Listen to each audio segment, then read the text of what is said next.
We've all been angry at people that we love. And I think we've all probably done things that we wish we could take back or regret. Beverly Hills 911, what is the address of your emergency? October 10, 2017, the Beverly Hills Police Department received a 911 call of an unattended death. What's going on there? We found mother unconscious. She's found on the floor by her son and daughter. Violet Yacobi was a 67-year-old widow whose husband had passed a year earlier. She was living in that house alone. It was a nice house. No one had heard from her that day, which was uncommon. Daniel Yacobi and his sister Dina Yacobi meet at the house. Daniel calls 911. Okay, is she still unconscious? Yes. Yes, is she breathing? No. Daniel Yacobi is a 36-year-old son of Violet. He was a dentist. How long ago did you last see her? Like, how long has she been like that, do you know? No, I have no. He's asked by the 911 operator if anyone knows CPR. Do you need me to walk you through it, or does somebody know it? No, we're both doctors. You're both doctors? Okay. We have... We're dentists. Never mind. He says my sister's doing CPR. Who's doing CPR? My sister. During that call, it was just a matter of minutes, the first patrol car had arrived at the house. Here. The police are there? Yes. This is Violet's house. Yes, this is it. Do you remember coming here? Yeah. It was dark, nighttime. I remember walking up the steps and in the door and... And no sign of forced entry? No. It's a large entry doorway, marble floor. There's a large curving staircase that's to the right. The victim was laying on her back. Initially, they thought that she had fallen over the railing. They just didn't know the cause of death. It wasn't like she'd been stabbed or shot. One of the issues that becomes incredibly relevant to this case is where she's laying, where it is in vicinity to a railing. I'm looking straight down, and her feet are under the staircase. That, to me, she didn't fall over the railing. He was the one who said, "This is not sitting well with me." There was very significant abrasion on her jawline in a kind of V-shaped pattern. There was a separate abrasion just below that on her neck. What you're saying is they were suspecting pretty quickly that she might have been strangled. Certainly it was an option. What did you learn about this family? We learned it was a tight family. It was a tight community. I'm telling you straight to your face, you're not being completely honest with us. That it was not all roses and rainbows in that house.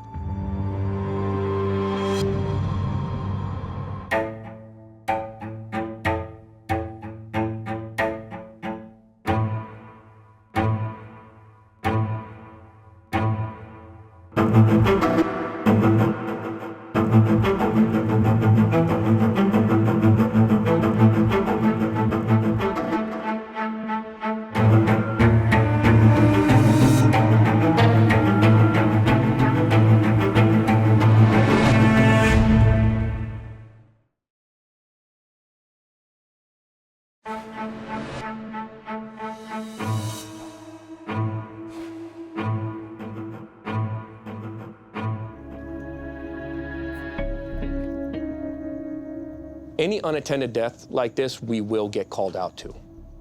Some are clearly more suspicious than others.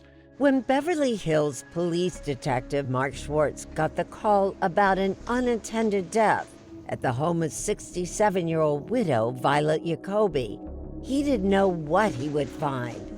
This one gradually got more and more suspicious. It was October 10th, 2017. Violet's son Daniel and daughter Dina had told police they found their mother on the marble entryway below the staircase around 7:30 p.m. Responding officers initially suspected it might be a suicide. The information that we got very early on about possibly being depressed and possibly falling over the railing, those are the things that we showed up with. Her dog had just died. She had canceled her cleaning lady. Violet had just marked the one-year anniversary of her husband's death. But when Detective George Elwell, now retired, arrived at the home, he didn't think she could have gone over the railing. In this crime scene photo, 48 hours rendered the body as a graphic to show the position. Is that a pretty good description? Yes. And so what That's am I exactly seeing there? where the body was laying at the time I got there. Elwell says that when he looked down from the top of the railing, he was surprised that he couldn't see Violet's feet, which were under the staircase. I'm not an expert in physics, but anything that's going to go over that has any kind of weight to it, the momentum's going to take it away from the staircase a little bit. Elwell, an old-school investigator with a background in burglaries, also had an eye for more tactile evidence, like the dust that still covered much of the staircase railing. Up and down the entire railing, there's dust patterns. But for a person of her stature, there's absolutely no disturbance on that railing that would have indicated anything had gone over. When he got to the station, he pulled me aside and he said, "We got a register search warrant. I'm not comfortable with what I'm seeing." Around midnight, the two detectives went to the scene together, and they asked Daniel and Dina to come for a walkthrough. There were no signs of a burglary. Her wallet was there, her checkbook, cell phone, iPad, anything that would have been stolen was still there. And they soon became more convinced that Violet had not gone over the railing. We had Dina stand next to the railing. I asked her how tall the mother was. She told me. She said she's shorter than me. Violet was about 5 feet tall, and the railing was just over 3 feet, more than half her height. The railing would come up too high. If she wanted to climb over, the dust would have been completely damaged. For her to accidentally fall over was just not reasonable. Raising more questions were the injuries on Violet's face and neck. There was some sort of mark under her chin here. There's unnatural marks on her neck. It also appeared Violet had vomited. And what does that say to you guys? To me, there was a couple of different possibilities. Did she choke? Was she strangled?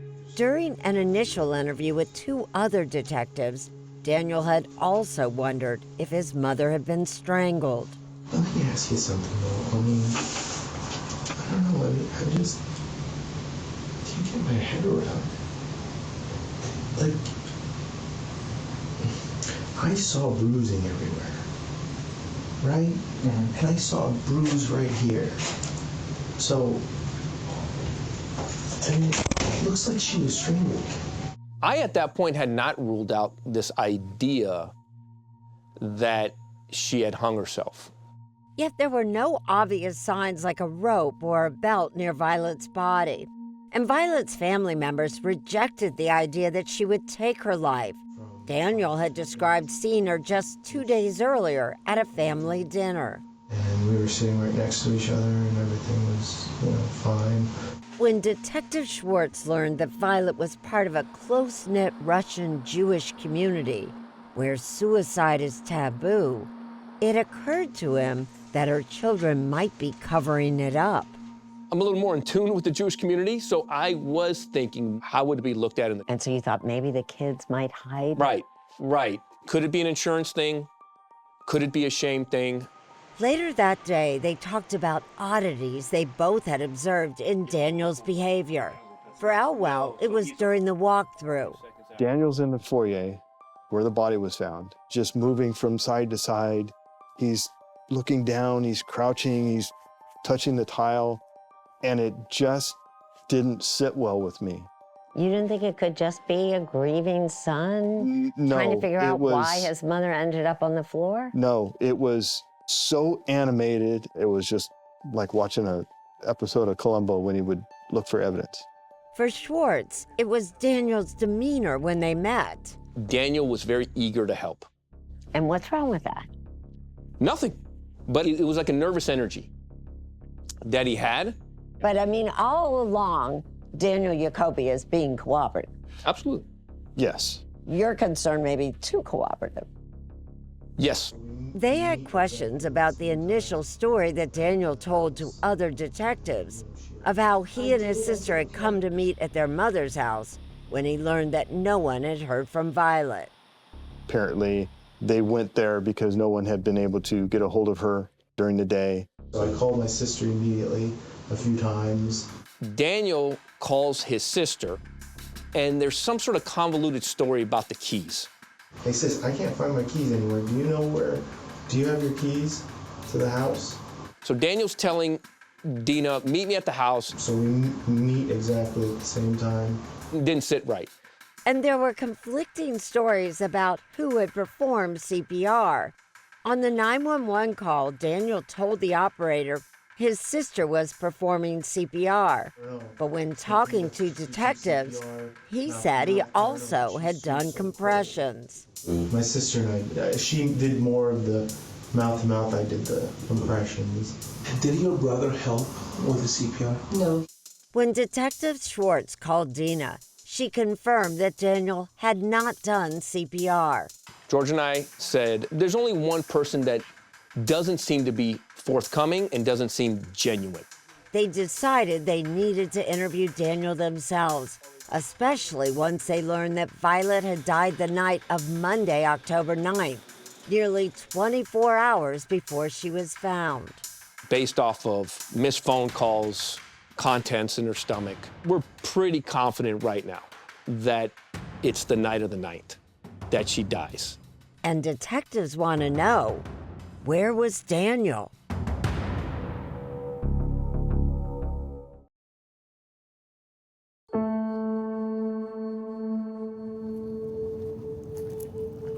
Initially, it's like an unbelievable explosion of horrible news. The news of Violet Yacobi's death stunned and saddened her large circle of friends in Beverly Hills, including Galena Blackman. Who would ever kill Violet? Violet and her husband had long been pillars in their community. Perfect couple. He was a very, very solid doctor. They were very well known. What was important to Violet? Family, her brothers, her husband, her children. She had a mission of making everybody happy, I think. Her son Daniel was a dentist, and her daughter Dina worked in physical therapy. They are the American dream. Immigrant family, and were able to create a beautiful life in Beverly Hills. From the outside, it is a tight-knit, successful family, and that's what we saw initially. But detectives began to take a closer look. On Friday, October 13th, nearly 3 days after Violet's body was found, the deputy medical examiner completed the autopsy. The official cause of death was asphyxia by neck compression. Strangulation? Yes. Her death was being ruled a homicide. This was now a murder investigation, and detectives asked Daniel to come back for another interview. Any interview at this point forward is voluntary. You're not under arrest. You are free. So we know that he is saying he had not seen his mother since Sunday. First time he sees his mother is Tuesday when he discovers the body. So we have that full time frame that we're looking at. They first asked Daniel to go through the events of Tuesday, October 10th, and the night he and his sister had arrived at Violet's house. We both get there at the same time. He told them he was in a panic when he walked in and saw her on the floor. And I go there and like in utter shock, and like it's my mom, so I'm like hysterical. He said he hugged his mother's body before starting CPR. I grab her a little bit and just, one hug, and then I start doing chest compression. But when detectives shared with Daniel the results of the autopsy, he didn't seem surprised to learn her death had been ruled a homicide. I can tell you that she has ligature marks on her neck. at this point, she was strangled. Oh my God, I knew it. I had a sense of that.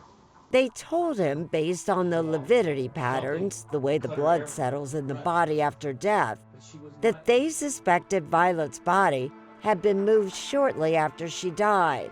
She wasn't lying on her back like that for hours at a time and died. She was moved. They also told him they believed he was hiding something. But you're not getting us to the truth. Your story of the body is not lining up, Daniel. Daniel continued talking even when he was asked if he was responsible for his mother's death. Was there any animosity between you and your mom? No. Did you ever think about killing her? No. Did you kill her? No. God, this is awful. I'm a suspect. Detectives decided they needed to lock Daniel into his story about where he was the night Violet died. Well, what did you do Monday night? Driving home, from Inglewood. He had consistently told them that on that Monday he worked at his dental office in Inglewood, about 12 miles from Beverly Hills, and then drove straight home, which was another 6 miles from Violet's house. Did you stop at the house? No. On Monday? No. Positive? Yeah. But each time he was asked to describe his drive home, he seemed stymied by the details. What route do you take to go out? Because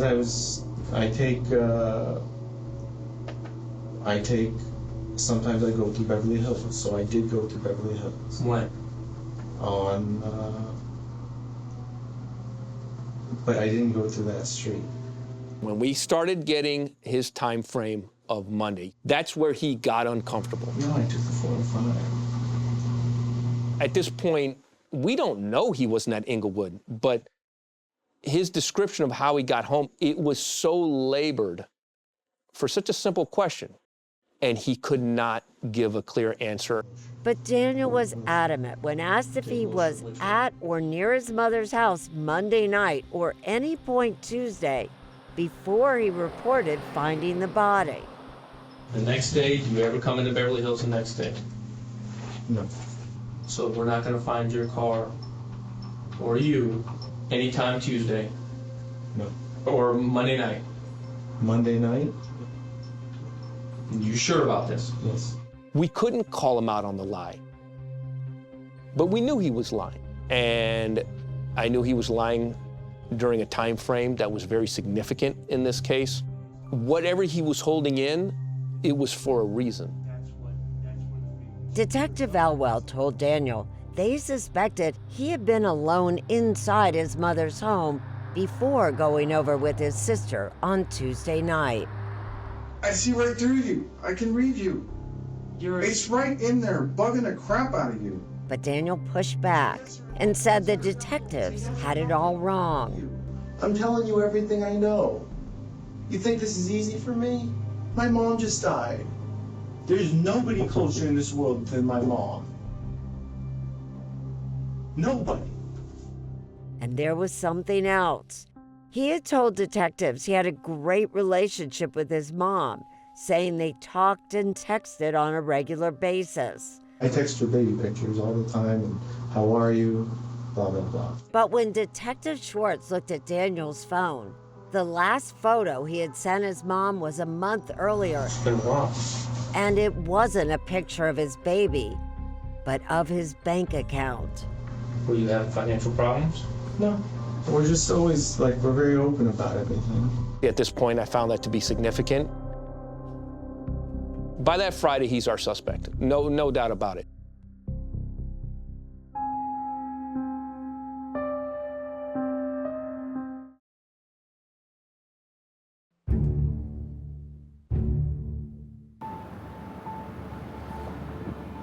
I think a lot of people, when they hear the name Beverly Hills, they think of movie stars. No, that's not Beverly Hills. Beverly Hills is very, very reachable. You can drive and you see the homes. Movie stars live in areas where they cannot be reached. That wasn't the case with Violet Yacobi, says Galena Blackman. She liked to impress. Blackman, a Beverly Hills realtor for more than 36 years, specializes in luxury properties like Violet's. Galena was asked to appraise the home while Violet's husband was still alive. At that time, I said, I think it's an $8 million house. When interviewing Violet's son Daniel just days following her death on Friday, October 13th, Detective Schwartz wondered if money was a motive. Who gets the house? I do. How much is that house worth? A lot. Daniel stood to inherit half of the family fortune. Did you have any discussion about the will or the money or where the house is going, anything like that? It's all to me. It's all to you. And to my sister. Detectives now had a murder, a potential motive, and a suspect. But after more than 2 hours of questioning, they let Daniel go. We can't arrest him. Why not?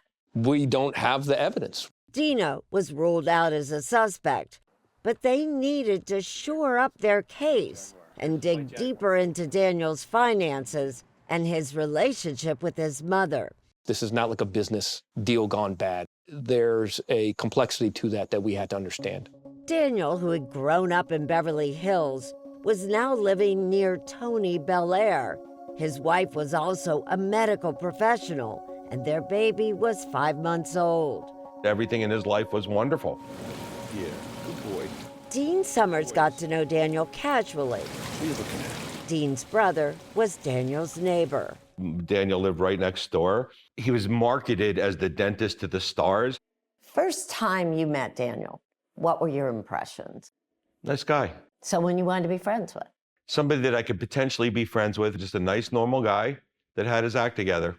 But it may have been just an act, say investigators. I think resentment was one of the things that we started to learn pretty quick, that he had a lot of resentment towards his parents, that he had to live a certain life and be a certain way.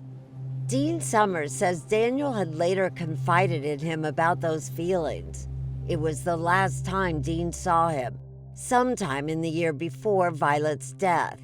He was not talkative. He just looked very unhappy. And I said, Daniel, what's wrong? And that's when he says Daniel unloaded a laundry list of complaints. I hate my life. I hate being married. I hate what I'm doing for a living. I hate my mother. I hate my father. Those were his words. And I was just taken aback. He says Daniel complained about how both his parents, his mother in particular, had controlled every aspect of his life, even pushed him into dentistry and marriage. I asked him, why don't you just break free of it and live your own life? He goes, I can't. I'm not making any money. They basically help support me. He felt he was stuck because he's financially dependent on them. Although Daniel had at one point owned his own practice, he now worked for other dentists. Even though he said he hated his parents, did you get any sense that he might hurt his mother? Never. Never. But according to investigators, after his father died, Daniel's relationship with his mother and access to the family fortune became more complicated. They had received a tip early on from Dr. Elena Spector, who was Violet's sister-in-law at the time.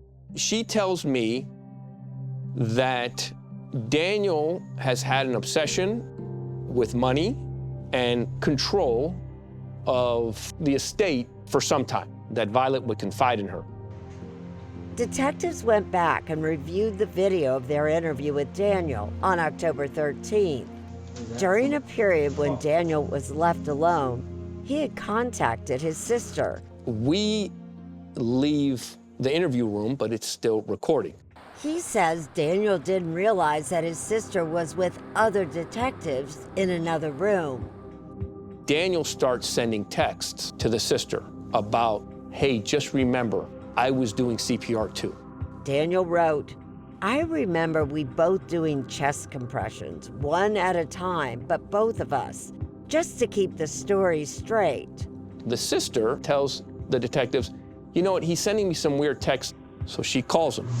Hey. And again, these are being recorded separately, but you can hear it all. What is this about chest compressions? When Dina called Daniel, she told him that she had done the compressions. No, Danik, I did the chest compressions and you called 911. No, but я помню, я тоже. No, you didn't. Да.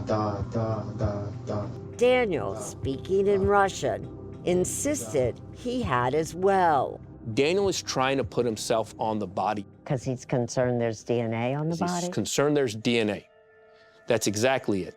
Detectives were convinced that Daniel was likely lying about where he was on Monday, October 9th, the night Violet died, but they couldn't prove it until they received his cell phone records the following week.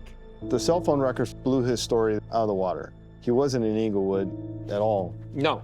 On that day. The phone records placed Daniel in Beverly Hills and not just driving through. And not only that, police had obtained footage from Nest security cameras inside Daniel's house that showed him arriving home around 8 p.m. that night. Later, they saw this man typing at a computer. They were surprised to learn who it was. We didn't know Daniel was bald. And here he is with his hairpiece at the same computer 40 minutes after he came home. You don't know what he's typing until we get the results from the computer search from our forensic team.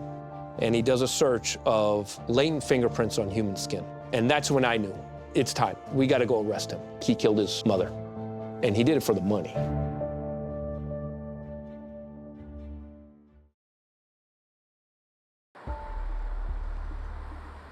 I was getting ready to retire. I wanted to be the one to walk up and put the handcuffs on him. On February 12, 2018, 4 months after launching the investigation into Violet Yacobi's death, Beverly Hills detectives George Elwell and Mark Schwartz arrested Daniel Yacobi at home for his mother's murder. What was his reaction? Not shock. Like he just sunk into himself. And the first thing he asked me, he says, "Can I get my toupee?" Daniel Yacobi was denied bail and would spend more than 7 years in jail due to court delays before finally going on trial for murder in July 2025.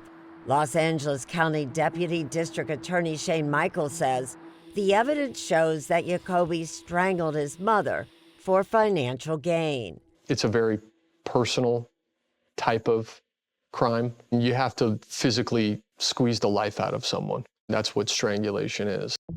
According to the autopsy report, Violet had petechia around her eyes and face, the rupturing of small blood vessels, a classic sign of strangulation. There was also very significant abrasion on her jawline. There was a separate abrasion just below that on her neck. We're talking about a line around here. Yeah. But at trial, the defense presented a very different theory. The truth is that she wasn't killed, period, full stop, end of story. Dr. Larry Sims is a forensic pathologist and a former medical examiner in Las Vegas, Nevada, who says he has conducted about 10,000 autopsies. You don't believe that Violet Yacobi was murdered? No. But her son went on trial for her murder. That is correct. And I testified at that trial. Dr. Sims rejected Violet's official cause of death. There was no evidence that she was strangled, period. None. None. Dr. Sims says the petechia were just sunspots, and those marks across Violet's neck, skin folds. What's more, he says, the deputy medical examiner missed injuries that pointed away from strangulation and toward a fall from the second-story landing. This is where the fracture is, right here. Violet had a spinal fracture that was not mentioned anywhere in the autopsy report. Are you at all concerned that the autopsy that you were relying on for this prosecution had errors in it? That's a pretty big mistake, isn't it? Yeah, well, when we talk about, errors, I think that was an omission. That wasn't the only omission. The same deputy medical examiner also failed to take note of rib fractures, including several on her back. He didn't testify at trial, and the prosecution tried to address the problem, pointing out that the injuries had been photographed and that none of them contributed to Violet's death. The medical examiner's office declined to comment for this story. I've handled many homicide cases. I've never seen an autopsy with so many mistakes. And that was a deeply troubling part for the prosecution to have to explain. Julie Rendelman, a criminal defense attorney and former homicide prosecutor, is a 48 Hours consultant who reviewed the case. It left, in a sense, open for an expert on the defense side to kind of jump in and say, these mistakes are so overwhelming, we have to start to question everything about this case. Daniel Yacobi's trial became a battle of experts, with 5 doctors testifying about how and why Violet died, including a new deputy medical examiner brought in by prosecutors who agreed with the finding of asphyxia due to neck compression. But Dr. Sims told the jury that he believed Violet's death was instead caused by a rare mass of blood vessels in her brainstem called an arteriovenous malformation, or AVM. This is an arteriovenous malformation here that's in the fourth ventricle. This is what you think contributed to Violet's death? Yes. He says he spotted the problem in this microscopic slide of Violet's brainstem. According to Dr. Sims, the AVM had hemorrhage, causing Violet to become disoriented. She's stumbling around and she slammed into the railing before she went over the railing. The defense presented a photo superimposing the abrasion against a star-shaped design on the railing. Dr. Sims says it's a match. This is a very unusual patterned injury, and it fits it perfectly. Is this at all possible that Violet could have died because of a medical event and fallen down? For me, no. I went up and down every inch of that railing, and there's absolutely no physical evidence to show that anything went over that railing. I look at the body. Those are things that are hard evidence that speaks to me. Prosecutor Shane Michael argued that Dr. Sims simply cherry-picked the evidence and disputes his theory about the cause of that odd abrasion. He didn't know the dimensions of the star. If you were to fall and smack your chin on a piece of metal, you would not expect an abrasion. You'd expect to see bruising, you might see a cut, bleeding. And he says Violet had osteopenia, a weakening of the bones. A 67-year-old woman would have had to have been on the floor with her back arced like in a, yoga class, cobra pose, to get her chin flush with that. What do you think then caused that V mark on her chin? Her son strangling her. The prosecution's radiologist also testified that if Violet had fallen from the railing, he would expect to see more catastrophic injuries. There was no skull fracture. There were no fractures in her arms. There were no fractures in her legs. There was no pelvic fracture. There was nothing on the floor that would be consistent with falling from approximately 13 feet onto a marble floor. The other doctors testified there was no brain hemorrhage, nor did they say they saw an AVM, including the neuropathologist who created the very slides Dr. Sims used to form his opinion. The fact that you have dueling medical experts who can't agree on how Violet Yacobi died, doesn't that add up to reasonable doubt? It can. If you can convince the jury to believe that she died of natural causes, then Daniel Yacobi's not guilty of a crime.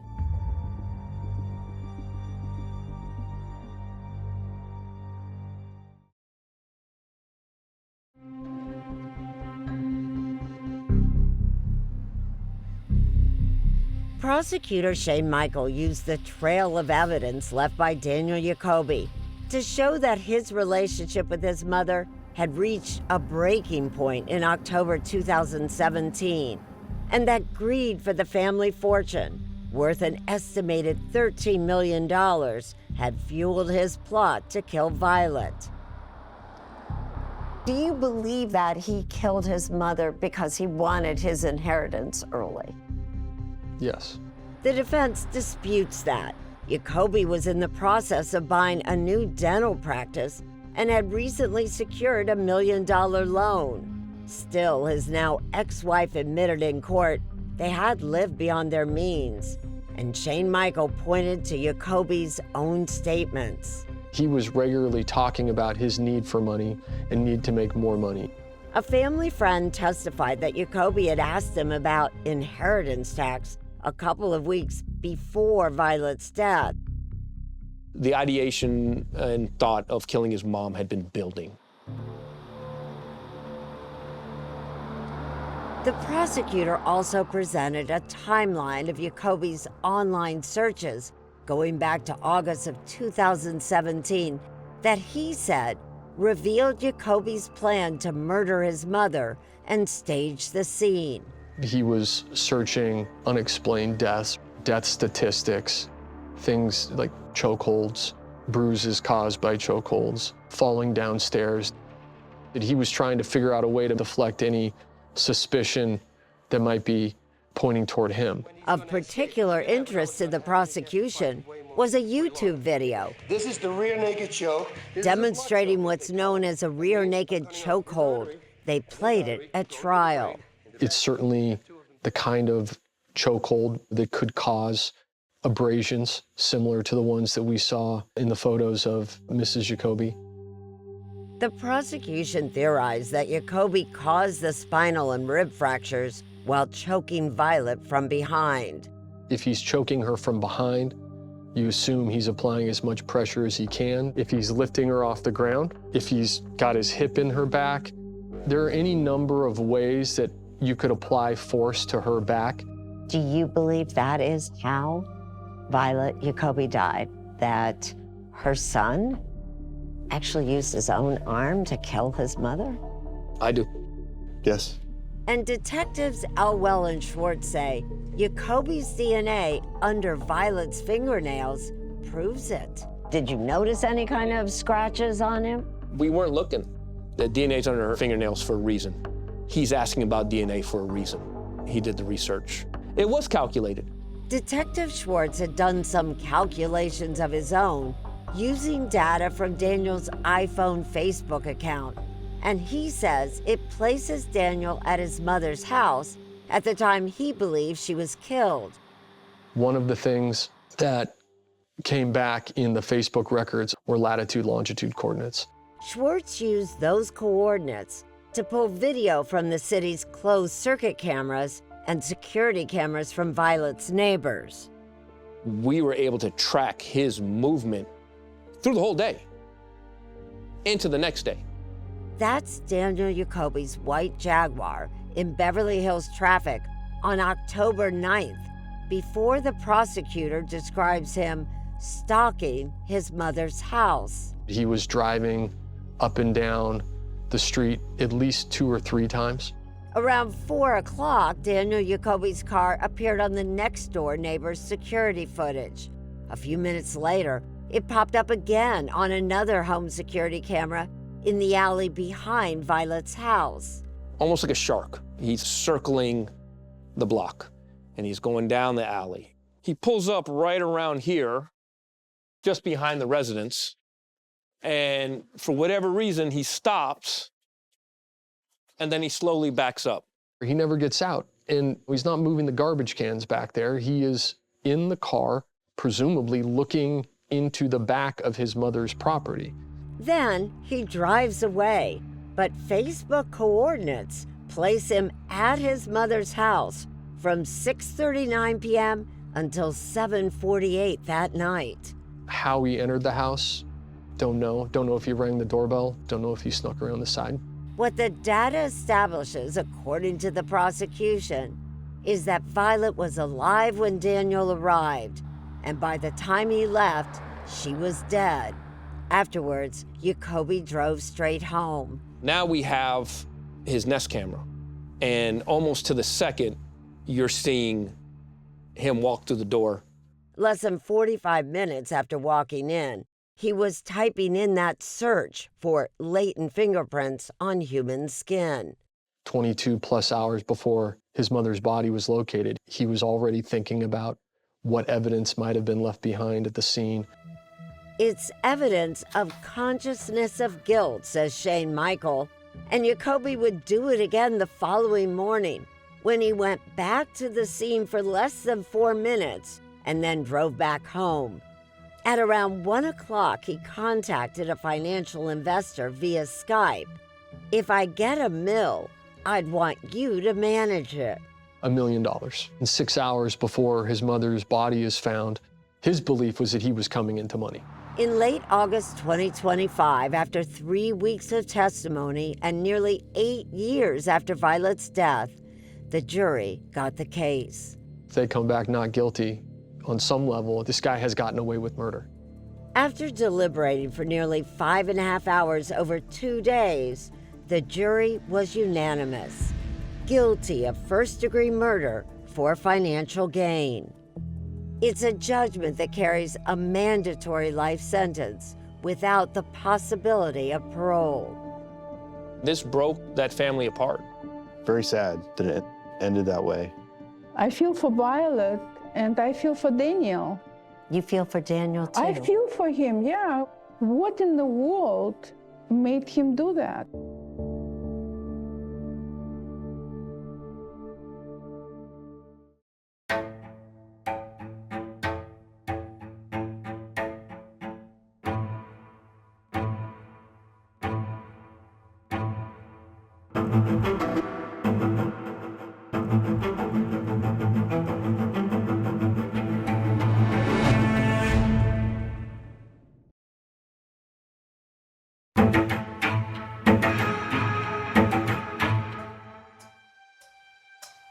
Welcome to Postmortem. I'm CBS News correspondent Tracy Smith, filling in as host. And today we're discussing the death of 67-year-old Violet Yacobi. On October 10th, 2017, Violet was found dead in her Beverly Hills home, and responding officers initially suspected it might be a suicide. But when the autopsy report determined she died from asphyxia due to neck compression or strangulation, her case turned into a homicide investigation. Joining me today is 48 Hours correspondent Erin Moriarty, who reported on this case. It's always great to talk with you, Erin, and I'm excited to get your take on this. Well, this is actually a case from your part of the country. And as you know well, there aren't a lot of murders in Beverly Hills. The investigators assigned to this case actually had more experience investigating robberies and home invasions than homicides. But as it turned out, that experience gave them the skills they needed to crack this case. So it's a very interesting one. I definitely want to dig into it. But first, a reminder to everyone, if you haven't watched or listened to this episode, Beverly Hills 911, go check it out now and then come back for our conversation. All right, let's get into it. On the evening of October 10th, 2017, Violet's son Daniel and daughter Dina arrived at their mother's home in Beverly Hills, California. They discovered Violet on the floor of her entryway beneath a large curving staircase, and Daniel called 911. Let's take a listen to some portions of that 911 call. Yeah, we're doing CPR. You're doing CPR right now? Yeah. Do you need me to walk you through it, or does somebody know it? No, we're both doctors. You're both doctors? Okay. We have... Never mind. Okay, but you know CPR? Yes. Okay. Yeah. How long ago did you, last see her? How long has she been like that? Do you know? No, I have no... Okay, you're saying she's cold when you touch her? Yes. Okay. Our units are going there as fast as they can. Okay, hold on 1 second. Let me just get the paramedics going. Okay, thank you. Who's doing CPR? My sister. Your sister's doing CPR? Okay. That was so good to start with that, because this is really important. Because as you can hear, Daniel tells the operator that his sister was performing CPR. But then later that day, it's odd, he told detectives that he did CPR too. He said he did the compressions. Then when detectives talked to Dina, his sister, she said no, she was the one who did CPR. And why does that matter? Because to investigators, why from the very beginning is he changing his story? And they wondered if Daniel wanted to provide an explanation if in fact his DNA was found on his mother. On the other hand, Daniel was very willing to talk to detectives on the very day that they found Violet dead, and he told them why he and his sister had gone over. According to Daniel, his uncle had called him that day asking if he had heard from his mother. His uncle said he hadn't heard from her all day, which Daniel and just about everybody else said was unusual. Daniel said then he called his sister Dina, and here's an important issue. He says they arrived at their mother's house at the very same time. He said finding their mother was like a blur, which makes sense. But he says he remembered doing CPR right away and then his sister doing CPR. What was interesting is, although first responders wondered if it was a suicide, Daniel actually told investigators that he saw bruising and maybe Violet had been strangled. Wow.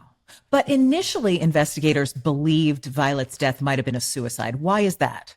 Well, Tracy, this is what is called an unattended death, that this widow is found alone on the floor of her home.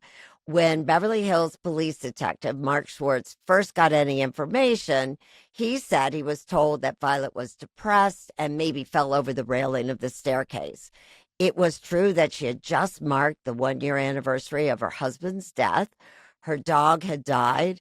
She had also canceled her cleaning lady. All those things make you think that maybe she didn't want anyone to be around her on that day. And then there was another early thought. Violet was part of a close-knit Jewish community where suicide can be considered shameful and taboo. Detective Schwartz is also Jewish, so he brought up the possibility that Violet had taken her life and that her kids covered it up. And as investigators dug deeper, what else did they learn about the Yacobi family? Well, from the outside, the Yacobi family seemed to be very close, and they also appeared to be living the American dream. Violet lived in a multi-million-dollar house in Beverly Hills, and Daniel was living nearby with his wife and new baby. Violet and her husband were immigrants. Her husband had been a successful doctor. Daniel also appeared to be very successful. He pursued a medical profession as a dentist, and Dina worked in physical therapy. You know, it sounds like they're living the American dream. Murders don't happen very often in Beverly Hills. So how did investigators begin to suspect foul play? Well, Tracy, that's where that background in burglaries comes in, because these guys don't investigate a lot of homicides, but they do burglaries. Detective George Elwell was one of the first detectives at the crime scene the night that Violet's body was found. And as he told us, he noticed dust still covered much of the staircase railing, and he didn't think that anything, including Violet, could have gone over the railing without disturbing that dust. Detective Elwell also said that when he looked down from the top of the railing, he couldn't see Violet's feet because they were under the staircase. He said he wasn't an expert in physics, but he said he didn't believe that her body could end up under the staircase from a fall, that she would have ended up further out.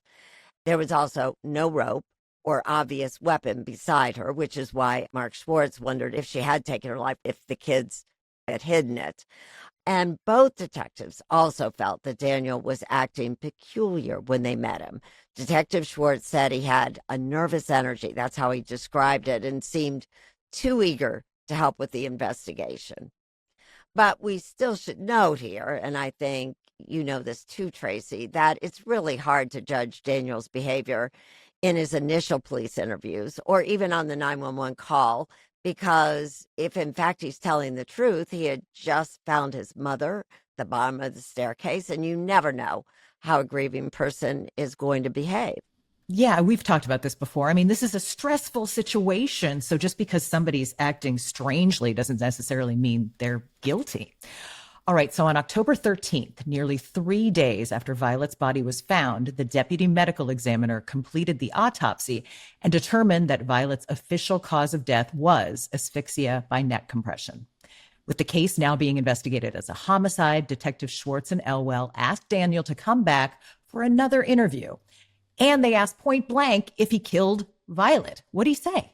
I mean, he clearly became a person of interest early on, but denied killing his mother. In fact, he told detectives that he and his mother were close. He said he sent her baby photos all the time. But then when detectives look at his phone, actually the last photo that he texted his mother was his bank account. Ooh. Yeah, that was an incriminating moment. This isn't in the hour, but when police questioned him about his finances and business plans, Daniel mentions a business venture called Dental Dan in a Can that he was trying to launch with a neighbor. Dean Summers, who was a brother of that neighbor, described this venture as a subscription-based business for dental products. Let's take a listen to some portions of Daniel's police interview. It's fascinating, with the detectives asking him about his finances. Starting a new business, right? Well, I'm starting a few businesses, and I'm. How's that going? Good. How's that going financially? It's obviously hard, always starting a new business. Dental Dan in a Can is tough. It took a lot out of me. Did you ask for her for any money? Yeah. When? Like just a few months back. And you have the money for all these businesses? Well, I mean,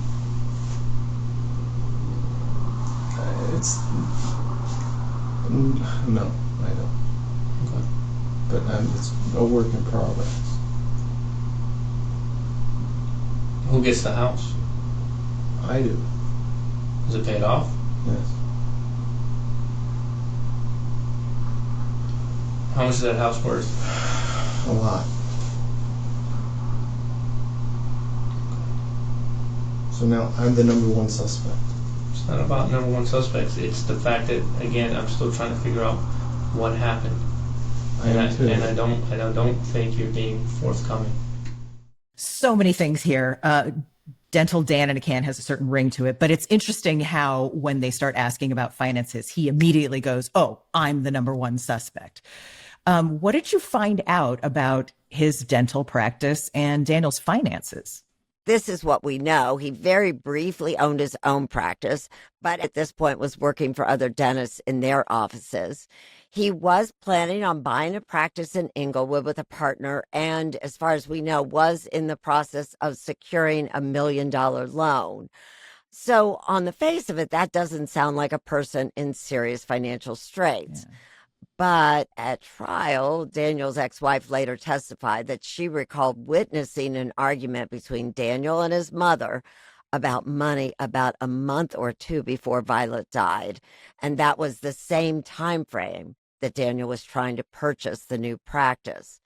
And Daniel's uncle, who's Violet's brother, also testified that Violet said she would not give Daniel the money because she knew he was going to get a loan. So that seemed to contradict what he had told detectives. Investigators believed that Violet likely died 24 hours before Daniel's 911 call on October 10th. So detectives Schwartz and Elwell questioned him about his whereabouts on October 9th. And Daniel said he'd been at his dental office all day and then drove straight home. But he couldn't give a clear account of his route, which, as someone living in Southern California, raises suspicions for me because we all know our routes. I would think so. And if you listen to the whole police interview, sadly, it's almost comical how convoluted his description of his route home is.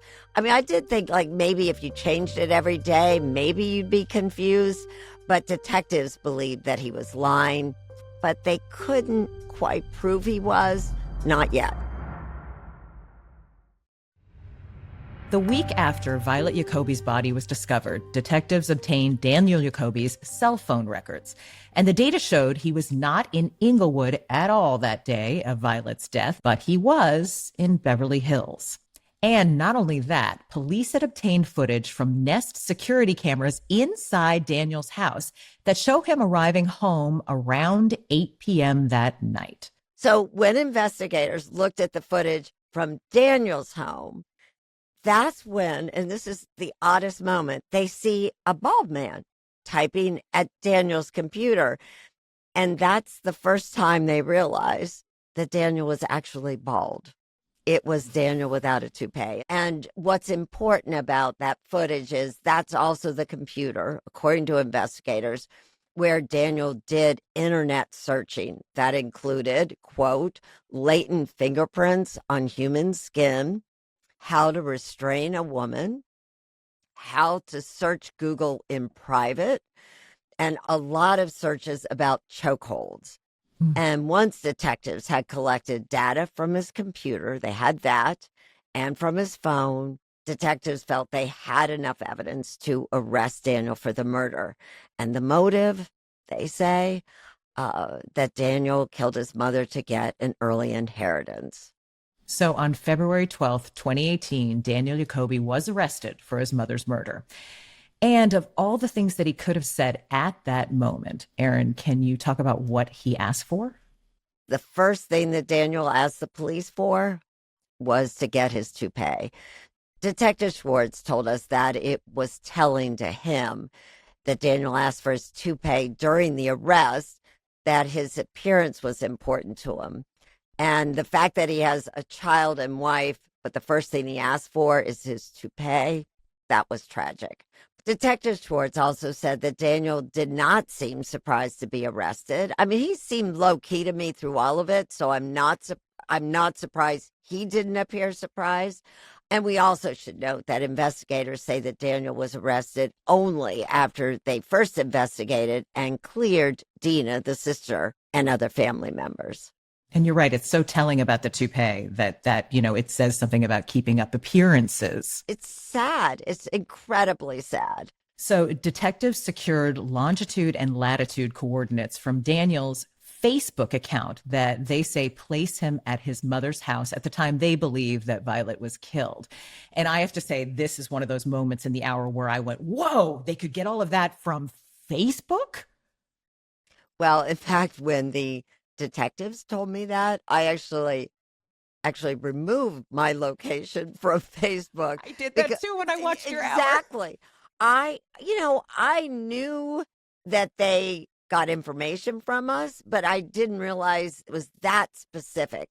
But this information became key for investigators because Beverly Hills has a lot of traffic and surveillance cameras.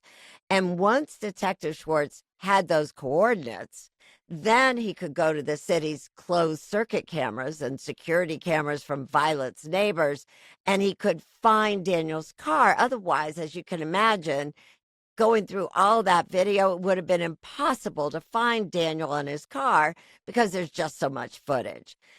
Detective Schwartz told us that the footage showed, and this really got to me too, this is how he described it, that Daniel was circling his mother's house almost like a shark the day of the murder. That was a very visual description to me. Yeah, what a strong metaphor, like a shark. So Daniel Yacobi was denied bail, and he spent more than 7 years in jail awaiting his trial. Now, I've covered trials that have taken years to actually happen, but how unusual is it to wait that long? Well, I think you're right. You are living in California, and as you know, it is not unusual in California, although I still think 7 years seem very long.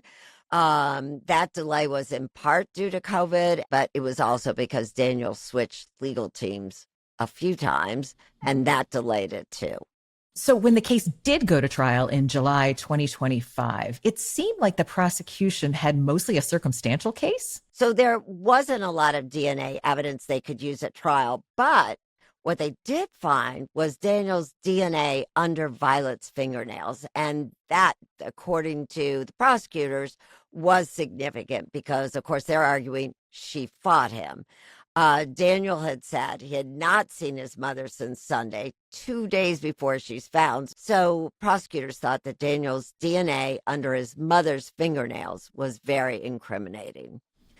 The theory of the prosecution of how it got there is that he put her in a chokehold and that she scratched at him trying to free herself. But I should point out her fingernails were not damaged. So that was troubling to me when I realized that. At the same time, he was searching chokeholds. Besides this evidence, what else did the prosecution present at trial?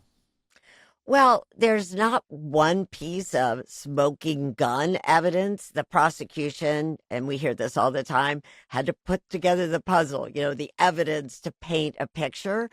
They pointed to Daniel's own timeline of where he said he was and where he really was and the conflicting stories. And one of the examples is, according to the DA, Daniel kept telling detectives that he and his sister arrived at the house at the same time. But in fact, the video showed Daniel arriving 6 minutes before his sister arrived, sat and waited in his car for 3 to 4 minutes, drives away, and then comes back. Detectives believe it was all part of Daniel's plan to have his sister there so that they could discover the body together. The traffic and surveillance videos and Daniel's Facebook account coordinates also showed that he was lying about where he said he was. All right. So the prosecution makes their case. Now it's the defense's turn. And the defense, on the other hand, argued that Violet Yacobi died of natural causes. Dr. Larry Sims, a forensic pathologist and former medical examiner, testified that he didn't believe that Violet was murdered. Now, this is a guy who's done thousands of autopsies. And Erin, you spoke with him. What did you make of Dr. Sims' argument?